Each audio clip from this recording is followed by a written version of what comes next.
Hello students.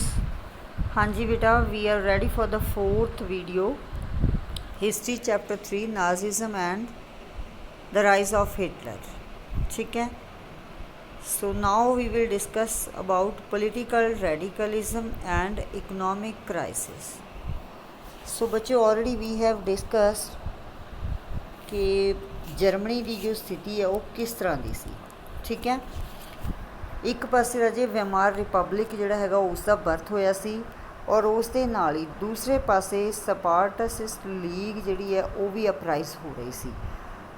ये वो league सी जिहड़ी कि मतलब जिवें रशिया दे विच बोलशेविक रेवोल्यूशन आई सी ना, जिहड़े बोलशेविक जिहड़ी क्रांति उत्थे आई सी, उत्थे बोलशेविक जिहड़े लोग सी उन्होंने ने हौली हौली वो इस तरह का सिस्टम चाहते सी जिहदे विच वर्करस वगैरह का बोलबाला होवे, उन्होंने ज़्यादा राइट्स दिते जाण।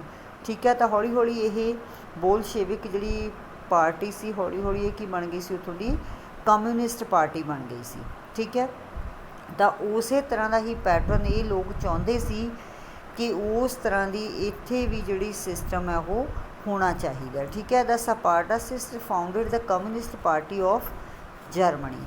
तो जिमें उत्थे कम्यूनिस्ट पार्टी बन गई सी रशिया दे विच, उवें ही ये भी जिहड़ी स्पार्टसिस्ट है वो भी इत्थे भी कम्यूनिस्ट पार्टी चाहते सी, जर्मनी दे विच भी कम्यूनिस्ट पार्टी बनाना चाहते सी ताकि जिहड़ा सिस्टम है उसनूं चेंज किया जा सके। The political instability in Germany pave the way for Hitler. तो इस तरह जिहड़े पोलीटिकल चेंजिस सारी जर्मनी दे विच हो रही सी, किते वेमार रिपब्लिक बन रहा सी, एक पासे जर्मनी हार गया सी। ठीक है। बहुत सारे लोग जिहड़े कंजरवेटिव भी सी, जिहड़े पुराने सिस्टम के आदी सी, और दूसरे पासे डेमोक्रेसी वाले लोग भी आ गए सी, और तीसरे पासे ये जिहड़े तुसी देख रहे हो मतलब कम्यूनिस्ट पार्टी बनाने वाले लोग भी आ गए सी। तो इस तरह उत्थे जिहड़ी पॉलिटिक्स सी उस दे विच एकदम जिहड़ियां ने कंटीन्यूअसली बहुत ज़्यादा चेंजिस आ रही सी, जिहदे करके एक तरह नाल जिवें नैपोलीਅन नूं फ्रांस दे विच जाण दा एक रस्ता मिल गया सी, उस तरह ये जी पोलीटिकल इंस्टेबिलिटी सी जर्मनी दे विच, इस दे करके हिटलर नूं भी उत्थे अपने आप नूं अपराइज करन दा एक रस्ता मिल गया सी। इस चीज़ ने हिटलर नूं सब तो ज़्यादा अट्रैक्ट किया, इस चीज़ का उसने फ़ायदा उठाया पोलीटिकल इंस्टेबिलिटी का, ताही करके उसने अपने आप नूं इन्ना ज़्यादा उत्थे पावरफुल बना सकिया सी। ठीक है। Economic crisis of 1923। तो राय तुहानूं पता है कि जर्मनी की जी हालत है वो बहुत बुरी हो चुकी सी, पहला ही आप डिस्कस कर चुके हैं। जर्मनी जो हार गया सी 1917 दे विच, तो उस तो बाद उसनूं कितना ज़्यादा जिहड़ा हैगा मतलब वर्ल्ड वॉर दे विच जो नुकसान होया सी उसकी भरपाई करनी पई सी, बहुत कुछ उसने रीपे कर दिता सी। बाकी जिहड़ा उसका कितना ज़्यादा इलाका जिहड़ा हैगा एलीड पावर्स ने अपने अंडर कंट्रोल कर लिया सी। ठीक है। इंपॉर्टेंट रिसोर्सिस जिहड़े उसके सारे उसके हथों चले गए सी, बहुत सारे कंट्रीज़ उसके हथों चले गए सी, कितनी ज़्यादा उसका नुकसान हो चुकिया सी। तो हुण राजी जर्मनी जिहड़ा हैगा बहुत वड्डे इकनॉमिक क्राइसिस दे विचों लंघ चुकिया सी। जिहड़ा पहला क्रेडिटर सी हुण वो डेबटर्स बन चुकिया सी, कर्जदार हो चुकिया सी, मतलब बहुत ज़्यादा कर्जा उसके सिर चढ़ गया सी। ठीक है। तो हुण उसदे कोले जिहड़े होर मतलब क्योंकि एलीड पास ने उहदे नाल जिहड़ी वर्सेल्स की संधि उस नाल कर लई सी, उस दे अकॉर्डिंगली उसनूं फोर्स किया जा रहा सी कि जो भी नुकसान दूसरे कंट्रीज़ का होया वो होर ज़्यादा उसनूं पे करे, लेकिन हुण इसदे कोले कुछ है ही नहीं सी। तो इस करके जर्मनी ने जिहड़ा वॉर रेपरेशन सी उसनूं पे करन तो बिल्कुल इनकार कर दिता। ठीक है। तो इस करके फ्रांस ने जर्मनी का जिहड़ा एक बहुत ही इंपॉर्टेंट इंडस्ट्रीयल एरिया सी, रूहर का एरिया, उसनूं भी अपने अंडर कंट्रोल कर लिया। ठीक है। उसनूं भी ऑक्यूपाई कर लिया।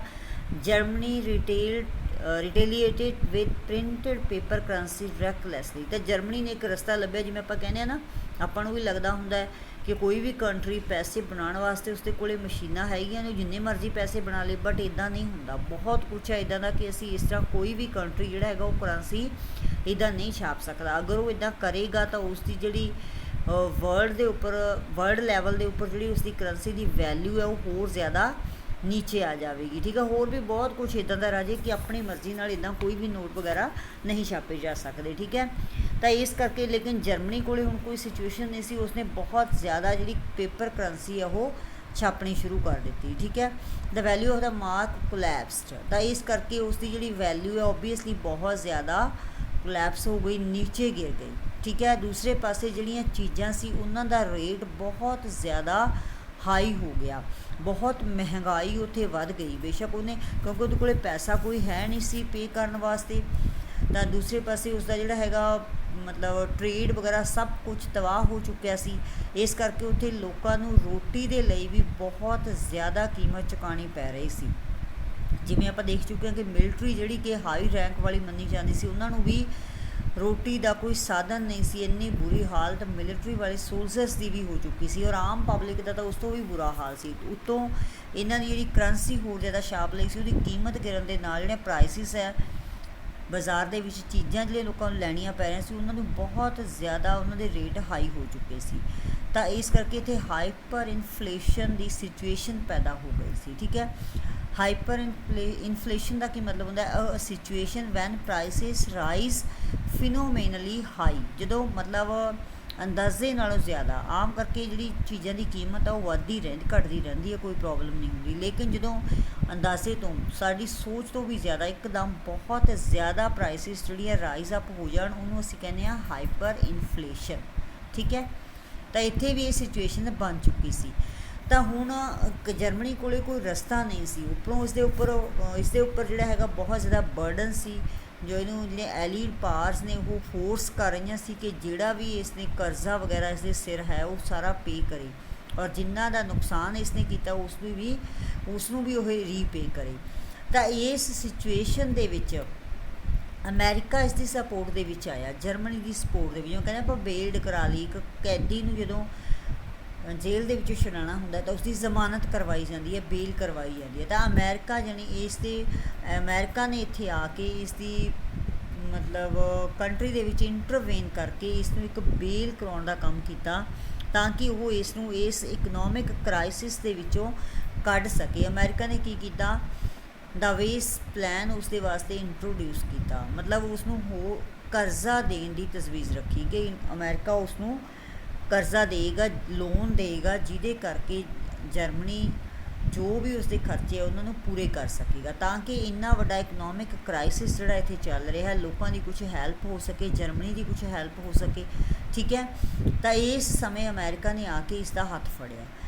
It revoke the terms of reparation to ease the financial burden on Germans, ਤਾਂ ਇਹਨਾਂ ਨੇ ਜੋ ਵੀ ਮਤਲਬ ਉਹਨਾਂ ਨੂੰ ਰੀਪੇ ਕਰਨ ਦਾ ਜਿਹੜੀਆਂ ਟਰਮਸ ਰੱਖੀਆਂ ਗਈਆਂ ਸੀ, ਜੋ ਟਰੀਟੀ ਇਹਨਾਂ ਦੀ ਹੋਈ ਸੀ ਕਿ ਕਿਸ ਤਰ੍ਹਾਂ ਉਹ ਸਾਰਿਆਂ ਨੂੰ ਕੀ ਚੀਜ਼ਾਂ ਪੇ ਕਰੇਗਾ, ਉਸ ਨੂੰ ਉਸਨੇ ਦੁਬਾਰਾ ਤੋਂ ਰੀਡ ਕੀਤਾ, ਦੁਬਾਰਾ ਤੋਂ ਸਿਸਟਮ ਸੈਟਅਪ ਕੀਤਾ, ਤਾਂ ਕਿ ਜਰਮਨੀ ਦੇ ਉੱਪਰ ਜਿਹੜਾ ਇਹ ਫਾਈਨੈਂਸ਼ੀਅਲ ਬਰਡਨ ਹੈ ਉਸ ਨੂੰ ਕੁਛ ਨਾ ਕੁਛ ਘੱਟ ਕੀਤਾ ਜਾ ਸਕੇ, ਆਸਾਨੀ ਨਾਲ ਇਹ ਇਸ ਨੂੰ ਰੀਪੇ ਕਰ ਸਕੇ। ਠੀਕ ਹੈ, 1924 to 1928 saw some stability, ਤਾਂ ਇਸ ਟਾਈਮ ਦੇ ਵਿੱਚ ਆਪਾਂ ਕਹਿ ਸਕਦੇ ਹਾਂ ਥੋੜ੍ਹੀ ਬਹੁਤੀ ਸਟੇਬਿਲਿਟੀ ਇੱਥੇ ਆਈ। Germany was totally dependent on short term loans largely from the USA, ਤਾਂ ਜਰਮਨੀ ਨੇ USA ਤੋਂ ਬਹੁਤ ਵੱਡਾ ਲੋਨ ਲੈ ਲਿਆ। ਹੁਣ ਉਸ ਤੋਂ ਲੋਨ ਲੈ ਕੇ ਬਾਕੀਆਂ ਦਾ ਉਸਨੇ ਜਿਹੜਾ ਖਰਚਾ ਵਗੈਰਾ ਪੂਰਾ ਕਰਨ ਦੀ ਕੋਸ਼ਿਸ਼ ਕੀਤੀ। ਥੋੜ੍ਹੀ ਬਹੁਤੀ ਜਿਹੜੀ ਇੱਥੇ ਸਟੇਬਿਲਿਟੀ ਆਈ, ਸਥਿਰਤਾ ਆਈ ਸਿਸਟਮ ਦੇ ਵਿੱਚ, ਥੋੜ੍ਹਾ ਬਹੁਤਾ ਮਤਲਬ ਢੰਗ ਨਾਲ ਇਹਨਾਂ ਦਾ ਸਿਸਟਮ ਚੱਲਣਾ ਸ਼ੁਰੂ ਹੋਇਆ। ਠੀਕ ਹੈ, ਲੇਕਿਨ ਰਾਜੇ ਇਸ ਤੋਂ ਇੱਕ ਜਿਹੜੀ ਸਿਚੁਏਸ਼ਨ ਹੈ ਇਹ ਬਹੁਤਾ ਟਾਈਮ ਤੱਕ ਨਹੀਂ ਚੱਲ ਸਕੀ। 1929 ਦੇ ਵਿੱਚ, ਕਿਉਂਕਿ ਤੁਹਾਨੂੰ ਪਤਾ ਕਿ ਵਰਲਡ ਵਾਰ ਦੇ ਵਿੱਚ ਸਾਰੇ ਹੀ ਕੰਟਰੀਜ਼ ਦਾ, ਪੂਰੇ ਵਰਲਡ ਦਾ ਹੀ ਬਹੁਤ ਜ਼ਿਆਦਾ ਨੁਕਸਾਨ ਹੋਇਆ ਸੀ। ਠੀਕ ਹੈ, ਸਾਰੇ ਕੰਟਰੀਜ਼ ਦੀ ਕੰਡੀਸ਼ਨ ਜਿਹੜੀ ਹੈ ਡੇ ਬਾਈ ਡੇ ਮਤਲਬ ਕ੍ਰਿਟੀਕਲ ਬਣਦੀ ਜਾ ਰਹੀ ਸੀ। ਠੀਕ ਹੈ, ਤਾਂ 1929 ਦੇ ਵਿੱਚ ਅਮਰੀਕਾ ਨੇ ਆਪਣੀ ਜਿਹੜੀ ਸਪੋਰਟ ਸੀ ਉਸਨੂੰ ਵਾਪਸ ਲੈ ਲਿਆ। ਠੀਕ ਹੈ, in 1929 of the Wall Street Exchange, ਤਾਂ ਇਸ ਮਤਲਬ ਕਿਉਂਕਿ ਅਮਰੀਕਾ ਦੀ ਵੀ ਜਿਹੜੀ ਸਿਚੁਏਸ਼ਨ ਹੈ ਹੌਲੀ ਹੌਲੀ, ਇਹ ਰਾਜੇ ਜਿਹੜਾ ਟਾਈਮ ਹੈ ਇਕਨੋਮਿਕ ਡਿਪਰੈਸ਼ਨ ਦਾ ਟਾਈਮ ਹੈ। ਠੀਕ ਹੈ, ਤਾਂ ਇੱਥੋਂ ਹੀ ਜਿਹੜਾ ਇਕਨੋਮਿਕ ਡਿਪਰੈਸ਼ਨ ਸਟਾਰਟ ਹੁੰਦਾ ਹੈ। ਅਮਰੀਕਾ ਦੀ ਵੀ ਸਥਿਤੀ ਜਿਹੜੀ ਹੈ ਬਹੁਤ ਜ਼ਿਆਦਾ ਅੰਦਰੋਂ ਜਿਹੜੀ ਇਕਨੋਮਿਕ ਕੰਡੀਸ਼ਨ ਅਮਰੀਕਾ ਦੀ ਉਹ ਕਾਫੀ ਜ਼ਿਆਦਾ ਮਤਲਬ ਕੋਲੈਪਸ ਹੋ ਗਈ ਸੀ, ਡਾਊਨ ਹੋ ਗਈ ਸੀ।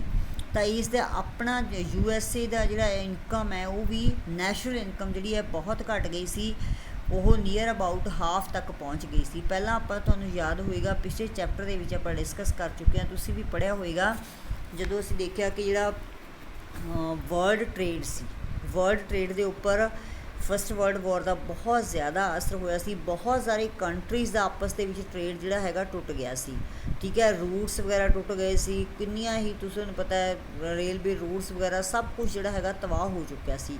ਤਾਂ ਵਰਲਡ ਟ੍ਰੇਡ ਦੇ ਘਟਣ ਕਰਕੇ ਰਾਜੇ ਸਾਰੇ ਕੰਟਰੀਜ਼ ਦੀ ਜਿਹੜੀ ਇਨਕਮ ਹੈ ਉਹ ਘਟਣੀ ਸ਼ੁਰੂ ਹੋ ਗਈ ਸੀ। ਸਾਰਿਆਂ ਨੂੰ ਬਹੁਤ ਸਾਰੀਆਂ ਪ੍ਰੋਬਲਮਸ ਦਾ ਸਾਹਮਣਾ ਕਰਨਾ ਪੈ ਰਿਹਾ ਸੀ।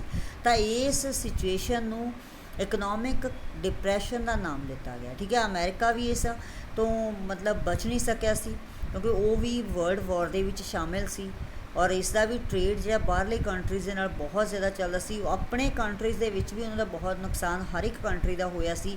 ਤਾਂ ਇਸ ਕਰਕੇ ਉਸਨੇ ਹੁਣ ਅਮਰੀਕਾ ਉਸ ਨੂੰ ਲੋਨ ਜ਼ਿਆਦਾ ਦੇਰ ਤੱਕ ਨਹੀਂ ਦੇ ਸਕਦਾ ਸੀ। ਇਸ ਕਰਕੇ ਉਸਨੇ 1929 ਦੇ ਵਿੱਚ ਆਪਣੀ ਸਪੋਰਟ ਵਾਪਸ ਲੈ ਲਈ, ਠੀਕ ਹੈ। Factories shut down, exports fell, farmers were badly hit, and speculators withdrew with their money from the market. ਤਾਂ ਬਹੁਤ ਸਾਰੀਆਂ ਜਿਹੜੀਆਂ ਫੈਕਟਰੀਜ਼ ਨੇ ਰਾਜੇ ਬੰਦ ਹੋ ਚੁੱਕੀਆਂ ਸੀ, ਠੀਕ ਹੈ। ਐਕਸਪੋਰਟ ਇੰਪੋਰਟ ਦਾ ਸਿਸਟਮ ਖਤਮ ਹੋ ਚੁੱਕਿਆ ਸੀ।